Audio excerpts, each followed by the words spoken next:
Jack Callahan didn't need company, just his horse, his fence line, and a quiet sunset over Cedar Bluff.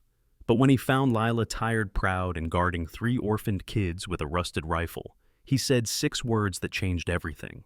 "You can cook and teach here." She nodded. No promises, just warmth. A bunkhouse and stew on the stove. But while she rebuilt a classroom from old barn doors, a cattle baron circled, claiming Jack's land was never his. And Lila, she didn't back down, not with chalk-stained fingers and 3 little hearts watching. Can you build a home from nothing but grit and heart? Jack Callahan didn't believe in charity. He believed in work-clean lines and quiet evenings. Folks around Cedar Bluff called him the Mule of the Valley, not because he was stubborn though he was, but because he carried what others dropped. Fences debts, winter feed loneliness. He shouldered it all without complaint. So when Clara Longworth from the Mercantile pulled him aside after Sunday service and said, "There's a woman up in Hobbs Hollow living with 3 kids in a shack that don't even have a roof on one side," Jack only nodded. That was his way. He didn't say he'd go. But the next morning, he loaded up 2 sacks of flour, a coil of rope-dried beans, and a bolt of wool, tied it all behind his saddle, and rode northeast with a thermos of coffee and no clear reason why. Hobbs Hollow wasn't a place decent folks lingered. The land was rocky, wind-scoured, and abandoned after the spring floods washed out half the footbridge. But someone had made camp there. Smoke trailed from the chimney of a lopsided cabin that looked like it'd give up if you leaned on it too hard. Jack dismounted quietly. He saw them before they saw him. 2 boys and a girl, barefoot, eyes big with hunger. The older boy, maybe 12, was trying to patch a window with flattened tin. The little girl clutched a ragged stuffed rabbit like it was gold. The middle one just stood there, jaw set, staring Jack down like he might charge. Then the woman stepped out, rifle in her hands. She didn't aim it, just held it like something she'd held too long. Her dress was sun-bleached and stitched at the seams. Her hair was tied back in a red bandana. There was weariness in her stance, but not weakness. "You lost?" she asked, voice flat but steady. Jack shook his head. "Heard there was folks out here who could use food. We manage." "That's so?" He looked past her toward the lean-to, where the little girl was coughing. She followed his gaze, then exhaled slowly. "My sister passed last month. Fever. These are her kids. I'm Lila." Jack nodded once. He didn't ask more, didn't offer sympathy, just walked to his saddle and started unloading supplies. "I didn't ask for help," Lila said, "and I didn't come for thanks." He set the sacks near the door. "There's stew mix, blankets, some fabric if you've got a needle." She hesitated, then stepped aside. "You can come in." "Just for coffee. I got water warming." The shack was cramped, but clean. She'd swept the floor with what looked like a willow branch. A box served as a table. There were no chairs, only crates. The kids watched from the shadows, eyes wide. Jack didn't sit. "I got a bunkhouse back west. Empty but dry. There's a wood stove, 2 beds, and a fence that holds." She looked at him hard. "You offer and I'm saying you're welcome. You work, you eat. I could use a cook. Kids can learn chores." Her mouth twitched, maybe a smile, maybe disbelief. "You trust strangers, Mr. Callahan." "And no, but I trust what I see. You're not running, you're holding ground." Lila set the kettle on the crate. The kids huddled close, drawn by the promise of warmth and something like safety. Jack stepped back outside, eyes scanning the horizon. Storm clouds in the west, wind rising. And just before he turned to leave, he said, "We ride at first light, if you're coming." She didn't answer, but that night she packed their things tight, what little they had, and laid out the kids' clothes like it meant something. Because sometimes the start of a new life comes with no promises, just warm stew, just space to breathe. And somewhere far off, a man named Cyrus Braxley tapped ash from his cigar and said, "Callahan's taking in strays now. That land'll be mine before harvest."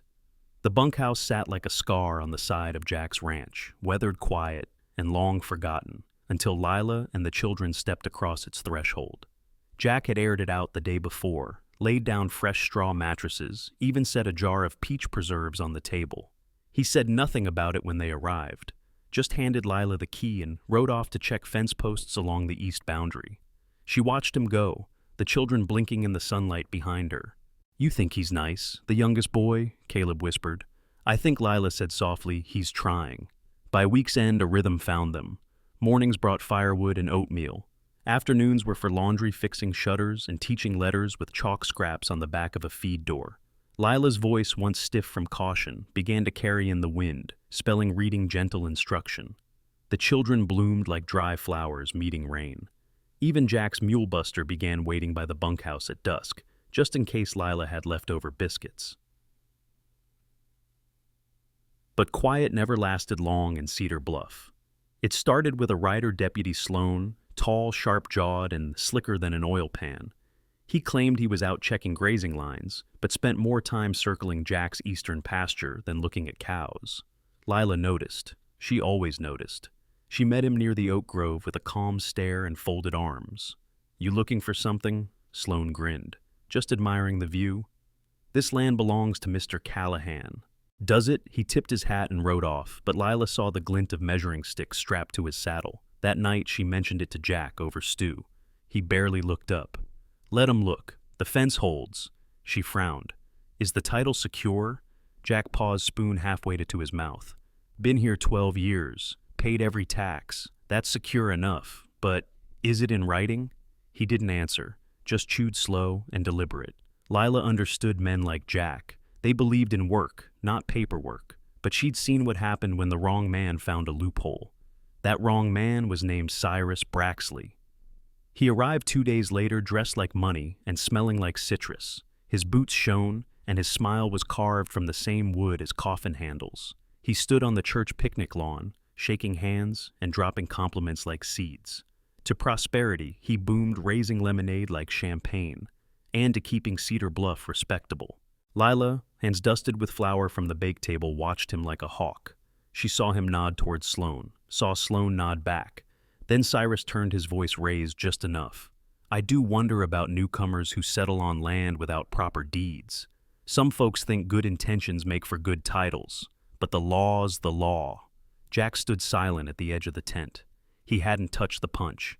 His eyes were on the fence line like always. Lila stepped forward. "My nephew knows more Latin roots than half the school, and my niece can recite the Declaration better than most men voting next fall. They learned that here." A few heads turned. "She teaches now." Someone murmured, "She does," said old Millie Hargrove, appearing like smoke beside Lila. "And Jack Callahan once rode through a blizzard to fetch a doctor for my busted knee. That ain't someone you chase off over fence wire." Millie's words landed like pebbles in still water. But Cyrus smiled wider. "Folks forget good men can still be careless with paperwork." He tipped his hat. "Enjoy the lemonade." Lila didn't sleep that night. She stayed up with a lantern and the children spelling pages. Something in her gut told her Braxley wasn't just flexing muscle. He was scouting soft spots, cracks. So, at dawn, she climbed to the loft above the hay barn. If Jack wouldn't worry, she would. And behind the third beam, tucked in dust and time, she found a leather-bound ledger with Jack's late brother's initials etched on the cover and pages that might just redraw the lines Cyrus thought he owned. The loft was hot and close dust, thick enough to write in. Lila covered her mouth with a dishcloth as she eased aside the old grain sacks and boards. Her hand landed on cracked leather, warped with time. A ledger thick, heavy, and stitched at the binding. J.T. Callahan stamped on the front in fading gold. She brought it down like it was glass. At the kitchen table, she flipped past brittle pages of cattle counts, feed deliveries, and pencil sketches of old branding irons. Then she saw it folded and pressed between pages like a wildflower someone meant to save. A land survey, stamped, notarized, dated nearly 16 years ago. It marked the original claim on the Callahan Ranch. And right there, clear as a river in spring, it showed the eastern boundary stretching 50 yards past where the current fence sat. Land Iris Braxley had started sniffing around. Lila stared at it until her eyes blurred. Jack found her an hour later, still sitting at the table, the open ledger between her elbows. He didn't ask how she found it, just nodded slowly. "My brother did the filing," he said. That was before his heart gave out. "I never had reason to dig that deep." Lila looked up. "This could stop Braxley, but it's old. You'll need a certified copy from the county seat. Can you ride to Somerset?" Jack's jaw worked for a moment. "I don't make a habit of kicking dust in the courthouse. They know Braxley better than they know me." "You'll need more than habit, Jack." He met her gaze.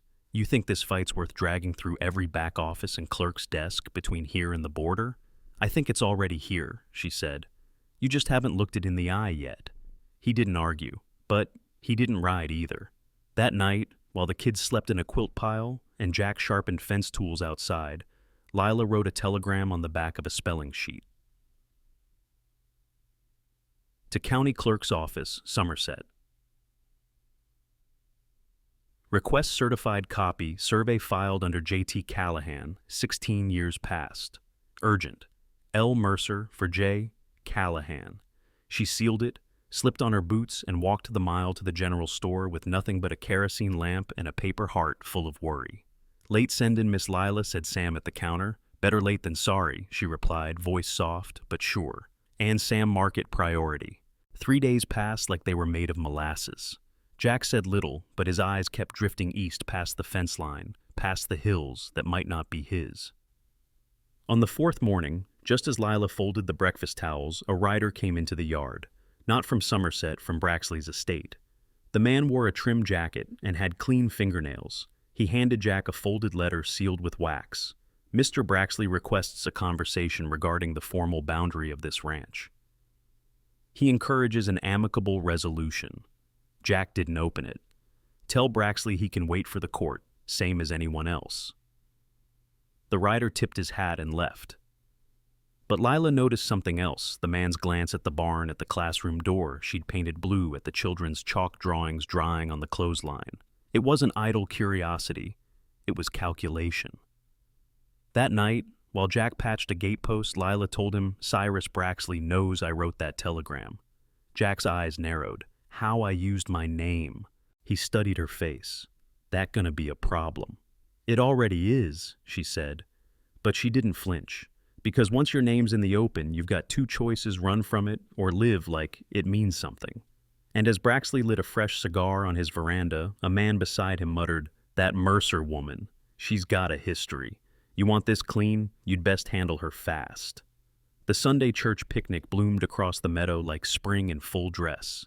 Checkered blankets, sun hats, fried chicken, sweating in tin pails, children chasing each other between the folding chairs. Cedar Bluff had few traditions that drew the whole town, but this one held.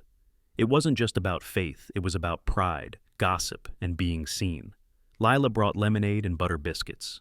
The children's cheeks, pink hair freshly combed, carried a makeshift chalkboard, proudly propped beside the basket. In faint white letters, the girl had written, Cedar Bluff, Schoolhouse Now, enrolling free for all ages. Jack didn't say much when he saw it. He only tugged at the collar of his cleanest shirt and gave a soft grunt that Lila figured meant approval. They'd just laid out their cloth when the crowd hushed. Cyrus Braxley strolled in like he owned the meadow. Dressed in dove gray and a tie pin that shimmered like a sheriff's badge, he doffed his hat with a theatrical smile. His men, 3 of them, hung back near the trees, but their presence was loud as gunfire. Well, now, Cyrus called, pouring himself a cup of someone else's lemonade. Fine weather, good folk, and nothing but kindness in the air. Feels like a proper time to discuss land integrity, don't you think? Jack stiffened. Lila touched his arm. Cyrus didn't stop. Of course I wouldn't name names, but I've heard whisperings of folks setting up schoolhouses and cook fires on property that ain't exactly theirs. Murmurs rippled. A few turned to look, some at Jack, some at Lila, and some at the kids now sitting cross-legged beside a basket of spelling cards. Lila stood. Her voice wasn't raised, but it carried. A few weeks ago, these children had no roof, no meals, no chance at education. Now they know the difference between a noun and a verb. That's what we're teaching: honor, not ownership. Cyrus's smile thinned. It's a nice story, Miss Mercer, but stories don't hold up in court. From the pie table, old Millie Hargrove hobbled forward, cane in hand. You'd know about court, Cyrus. Wasn't it your cousin who forged those timber deeds back in '93, laughter nervous but real broke through the tension? Millie leaned on her cane and looked at Lila. I remember when Jack Callahan helped me mark my mine claim.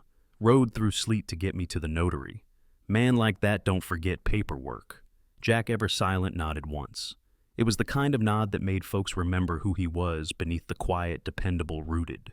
But Cyrus, unfazed, stepped closer, not sure why anyone would trust an old widow's memory and a girl with no last name over county records. Lila stared him down. Funny thing about names, they don't tell you who's honest, just who's rich. That got murmurs. Cyrus blinked, then ever so slightly tipped his hat again. Enjoy the biscuits. By the time he left, the air had shifted. The children's chalkboard had been smudged by a breeze, but no one erased it. Later that evening, as the sun melted behind the ridge and the family cart bumped back down the trail, Millie climbed into Jack's wagon seat. "I've been thinking," she said. "Your brother, God rest him, he gave me a copy of his will once. Said to keep it safe." Jack turned startled. "You still have it?" "Wrapped in oilcloth. Never threw it. Figured if the time came, someone might need to remember he was smart as he was stubborn." Lila's eyes met Jack's. That night, as the stars blinked overhead and the wind shifted east, Jack didn't speak much. But when Lila tucked the children in, she found a blank page on the table. Jack had drawn a map, a schoolhouse, a bunkhouse, and a new fence line, and the name scribbled at the bottom, in rough block letters, Callahan in Trust. By Wednesday morning, Lila had packed a satchel with fresh bread, the battered ledger, and Millie's copy of the will, tied tight in oilcloth and twine. Jack had tried to come, but his leg had twisted bad after fixing the water trough, and the swelling near his knee left him with a limp that couldn't clear a saddle. "You sure you want to go into town with her?" he asked Millie, watching as the old prospector hoisted herself into the wagon seat. "I rode into town with a broken wrist and 2 cracked ribs," once she said, brushing him off. "What's a few bumpy miles and a city clerk with a loose tie?" Jack gave Lila a long look before she left. Not worried, just trusting. And that was heavier than fear. "You come back soon," he said. "Kids will be looking for their teacher." Lila only smiled, climbed into the wagon, and snapped the reins. The morning sun was soft, but her jaw was set like granite. Back on the ranch, Jack did what he always did, worked. He taught Caleb and Elijah to tighten saddle girths and mend bridles with steady hands. With a piece of yarn and leftover cornmeal, he showed little Maggie how to bait a hook and fish the still creek near the cottonwoods. He didn't say much, but they stuck close, drawn to his quiet like it was shelter. That evening, as twilight dipped the sky in gold and purple, Jack stood near the coop, setting a hinge straight on the chicken door. That's when he smelled it, smoke sharp and bitter. He turned just in time to see flames licking the far end of the coop roof. He ran. The fire had taken the back wall dry hay, snapping like brittle paper. Jack wrenched the door open, coughing as smoke poured into his face. One by one, he pulled the chickens from their roosts, tossing them into the yard, shielding his eyes from embers as he stomped the edge of the fire with his jacket. The children watched wide-eyed from the bunkhouse steps, Maggie holding her rabbit doll like a talisman. It didn't take long for the neighbors to arrive, sparse but willing. Buckets came, water flew. By the time the last flame hissed out, the coop was half collapsed, and Jack stood with ash in his beard and his shirt soaked through. "What happened?" Caleb asked, breathless. Jack stared at the singed boards. "Don't know," he said, but he did. Because there was no lightning, no lantern, no carelessness that could have sparked it that clean. Someone had wanted it to burn. The next morning, a fine carriage rolled up the main path. Cyrus Braxley stepped out, gloved hands brushing imaginary dust from his sleeves. He took one long look at the scorched coop and the children's charred chalkboard, now nothing more than a blackened slab leaning against the bunkhouse. He clicked his tongue. "Awful shame," he said. "Accidents like that remind us how fragile things can be." Jack said nothing. But Lila just returned, and still dusty from the trip, walked up from the barn with Millie's affidavit in her coat pocket. She stopped in front of Cyrus, her eyes hard. "I filed the claim. The land, the will, the survey, it's all recorded now. You won't scare us off." Cyrus smiled thin. "Filed claims don't build fences, Miss Mercer. You folks still squatting on a hill of good intentions. Let's see how long that holds." He tipped his hat and climbed back in the carriage. But what he didn't see was the pair of riders trailing behind him down the ridge. 2 witnesses, one a blacksmith, the other a pastor, both of whom had signed Millie's will that very morning. And they'd seen the scorch marks too. That night, as Lila scrubbed soot from the kitchen walls and Maggie tried to draw letters in ash, Jack repaired the roof beam of the bunkhouse classroom with fresh pine. He didn't say much, he never did. But before dawn he placed a new chalkboard inside, and carved in the wood beneath it, quiet as a prayer, was one word: stay. The days after the fire settled into a quiet that didn't feel peaceful. Jack fixed what he could, the coop roof, the charred post, the rope swing that had frayed from smoke, but something heavier hung in the air. Lila kept teaching, but the chalk moved slower in her hand. The kids still played, but even Maggie stopped humming her made-up songs. And on Tuesday morning, the sheriff showed up. Sheriff Lowell never rode alone. He brought 2 deputies and a warrant that looked too crisp to be local. He dismounted like he had the right to. Jack was out front splitting kindling when they arrived. He didn't flinch, just stood tall, arms at his sides, hat pulled low. Lowell cleared his throat.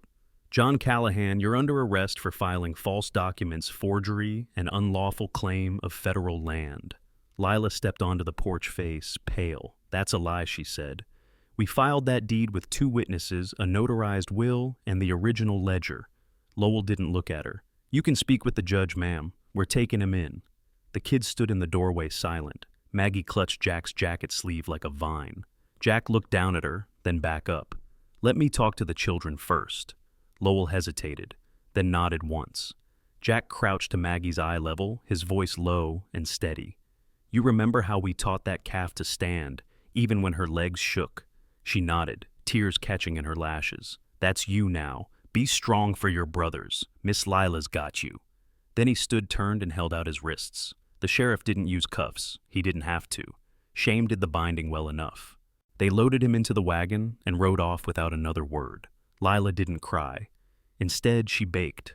Flour on her elbows, sleeves rolled up, eyes rimmed red from heat and smoke, not grief.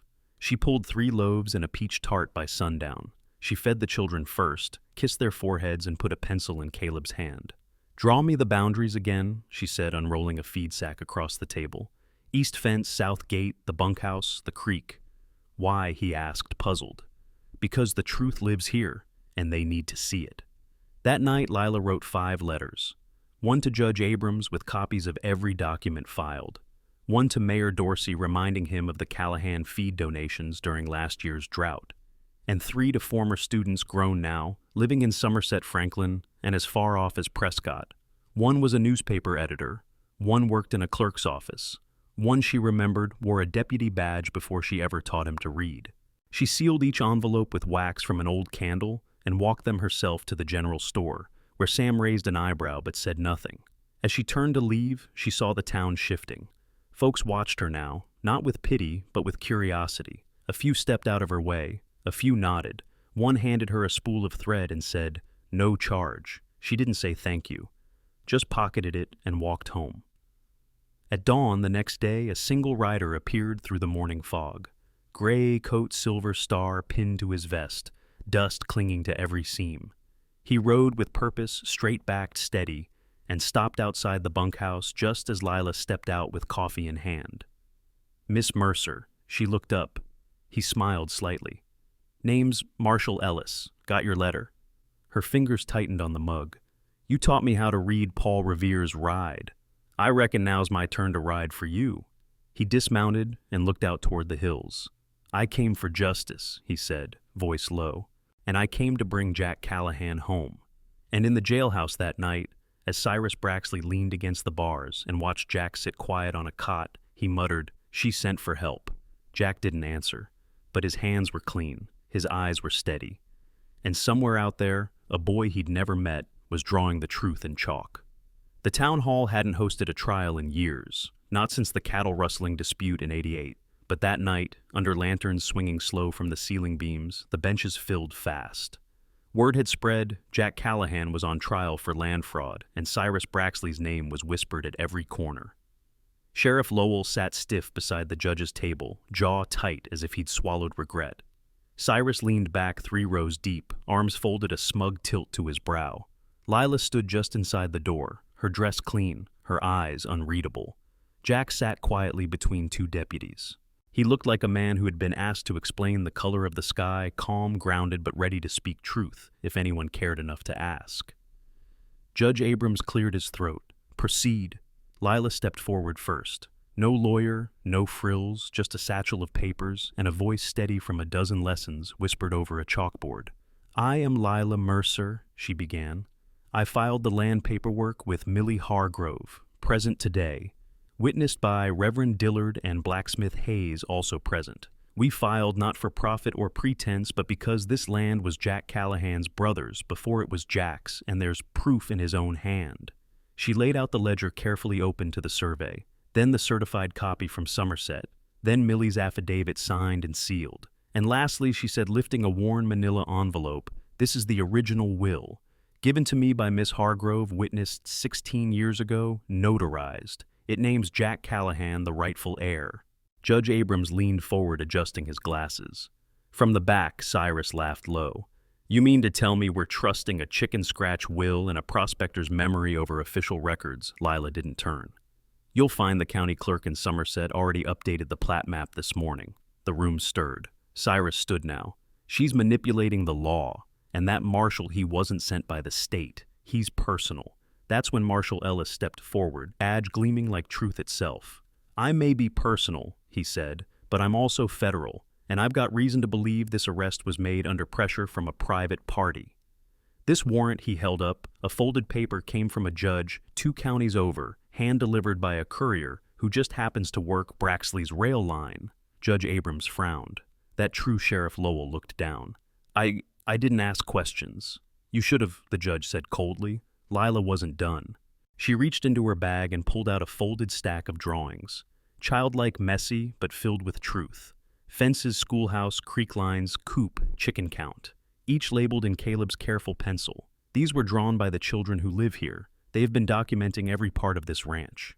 This is how they learned measurements, shapes, and geography. They know the land because they live it. The judge studied the drawings for a long moment. The room had fallen so quiet you could hear the crickets outside. Then Millie stood, voice cracked but strong. "If justice don't live in this room tonight, it's sleeping too long." The judge tapped his gavel once. "Mr. Callahan, the charges against you are dropped. This court recognizes your ownership of the land in question, and the updated deed filed by Miss Mercer stands as valid." Murmurs of relief rolled through the crowd. Cyrus didn't move. His face had frozen, not in anger, but something colder, realization. The judge wasn't finished. "Sheriff Lowell, your conduct will be reviewed. Marshal Ellis, you're authorized to begin that investigation immediately." Jack stood slowly, nodding to the judge, then looking to Lila. Their eyes met, and for once her mouth trembled, not from fear, from weight lifted. Outside, under the stars, Maggie ran up and wrapped herself around Jack's leg, sobbing into his coat. "I knew you'd come home," she whispered. And Cyrus Braxley, watching from the back of the hall, lit a cigar with trembling hands, not from cold, but from something worse, the end of control. The next morning dawned cooler, as if the wind itself had shifted sides overnight. Cedar Bluff stirred slow, but the news had already made its way down every fence line, across every front porch. Jack Callahan was free, the deed was legal, and Cyrus Braxley had finally lost. At the town hall, a notice went up. Sheriff Lowell had resigned, citing fatigue. Folks knew better. No one said much, but even the pastor gave a sermon that Sunday about men who lead astray, and those who walk quiet but walk right. Cyrus didn't show his face in town for 2 full days. When he finally did, his coat wasn't pressed and his boots weren't shining. He came alone, no carriage, no men, just a folded paper in hand, a fine from the district land office confirming that several of his deeds were being retracted pending review. He passed Lila near the mercantile. She was hauling a basket of potatoes donated by the Whitaker farm. Her sleeves were rolled and her brow damp from work. She didn't step aside, didn't blink. "You win," Cyrus muttered. She didn't smile. "No, I stood still. You just ran out of room to push." He walked on. Back at the ranch, the rhythm returned, but it wasn't the same. It was fuller, sweeter. There was a new gate built by the churchmen, a stack of lumber donated by the general store, and paint gifted by the seamstress who'd once refused to speak to Lila at market. The classroom, once a feed room, now had windows with real curtains and a floor the kids had sanded smooth themselves. Lila used her best handwriting to write Cedar Bluff Schoolhouse on a plank Jack nailed above the door. That afternoon, the town held a raising day, not for a barn, but for something rarer, a classroom built from grit. Maggie passed out biscuits. Caleb showed Reverend Dillard how he'd mapped the hilltooth with string. And Elijah, the quiet one, tugged Jack's sleeve and asked if he could learn to shoe a horse same as you. Jack said yes without looking up, then added, "We'll start Monday sunup." As the sun dipped low, Lila stepped inside the bunkhouse and found something odd, bread dough rising on the stove and no one in sight. She followed the scent of sawdust to the barn where Jack was fixing the chicken coop roof. "You didn't have to do this today," she said, wiping her hands. Jack didn't answer at first. Then he reached down beside him and pulled out a folded sheet of paper, brown from age but intact. He handed it to her. It was a deed, signed, sealed, and stamped. Her name was at the top, Lila Mercer, in trust for the education and care of dependent minors on Cedar Bluff soil. She stared at it. How long have you had this? Had it notarized the day after the trial, he said. Didn't see a reason to rush. Figured you'd stay. But I wasn't going to ask. She looked up, eyes shining. You didn't need to. He cleared his throat, reached for another nail. Kids need a place that won't blow away when the wind shifts. So do grown men, she said softly. He didn't argue. That night, the town glowed warmer than usual. Someone played fiddle near the well, and a little girl sang nonsense lyrics while the boys hammered the last nail into the chalkboard frame. Millie watched from a rocker shawl, wrapped tight eyes full of something like peace. And inside the bunkhouse, Lila opened the bread box. Inside was a second copy of the deed, neatly wrapped in muslin, with a single word penciled on the outside: home. And up in the hills, in a manner growing colder by the day, Cyrus Braxley stared at an empty desk drawer and muttered, "They didn't beat me with fists. They beat me with truth." The last frost came and went without much notice. The almond trees near the fence budded early, and the wind off the ridge carried that smell only spring could bring: wet soil, new grass, and wood smoke from morning chores. Life at the Callahan Ranch didn't just settle, it flourished. Jack started each day the same way, boots on before dawn, fire lit before the children stirred. He no longer rode the fence line out of habit or fear. Now he rode it because it was his again, fully, legally, and because 3 sets of feet followed behind him, eager to learn which way the wire stretched. Elijah helped him in the stables, growing steadier with the rasp and hoof oil. Caleb kept charts, now tracking weather planting dates, even the hatchlings in the coop, which he proudly claimed was fireproof, thanks to his own plan for a dirt floor and tin roof. Maggie, she stayed close to Lila Flower on her nose more days than not. She could recite her letters backwards and forwards, and once corrected Reverend Dillard's Bible reading, to both his amusement and his slight embarrassment. Lila turned the bunkhouse into something more than a classroom. She added a shelf for borrowed books, hung a slate board salvaged from the old schoolhouse downtown, and started holding evening lessons for adults, mostly ranch hands. A few wives and one retired wheelwright who wanted to learn how to write his own name before his daughter's wedding. "I never thought I'd be teaching folks who worked a forge before they learned a sentence," she told Jack one night as they stood by the fence. He smiled. "You're teaching 'em more than words." That night, the children presented her with a gift, a crooked wooden sign with shaky paint strokes, the Mercer Callahan Schoolhouse. All welcome. Jack said nothing when he saw it. He just reached for his pocket knife and carved the date into the post it stood on. By summer, the town had changed too. Sheriff Lowell's replacement, Marshal Ellis, rode in once a week to check on things. Not because there was trouble, but because he liked to see what hope looked like in wood and chalk. Millie's mine had officially transferred into her name. She used her first month's earnings to buy lumber for a proper porch on the schoolhouse, and a rocking chair for herself, which she called tuition. Even the mayor, who once kept distance from that woman and those orphans, stopped by with a donation books from his late wife's collection. He didn't stay long, but he tipped his hat with more sincerity than before. One evening after the children had gone to bed and the stars were thick above, Lila sat on the porch step with her knees drawn close. Jack joined her without a word. They sat like that for a while. Then she said, "You know you never asked me to stay." He rubbed his chin. "Didn't figure I needed to." "No," she whispered. "You didn't." She looked at him, the side of his face bathed in moonlight. "I think this place made a home out of all of us." He glanced toward the schoolhouse, its windows glowing soft from a leftover lamp. "It's not the place," he said. "It's what you filled it with." She smiled, tired, honest, full. And then she reached into her apron and handed him a folded paper. Inside was a list. Groceries, library, titles to, request from Franklin next season's planting rotation. At the bottom was a note scribbled in Maggie's unmistakable hand. "Jack says he don't need a wife, but we think he already has one. Just saying," he chuckled. "That girl's too clever for her own good." "So, are you?" Lila said. They didn't speak of marriage. They didn't need to. Some things didn't require vows or rings, just quiet choices made over time, like putting an extra plate on the table, like carving her name into the fence post beside his, like leaving the porch light on. And when a new widow came through town with a child in tow and nowhere to go, the storekeeper simply said, "Head up to the Callahan place. Ask for Miss Lila. She'll know where to start." Because she'd stayed, and because he'd let her. Not with a promise, but with a roof, a chair, and a plate of stew.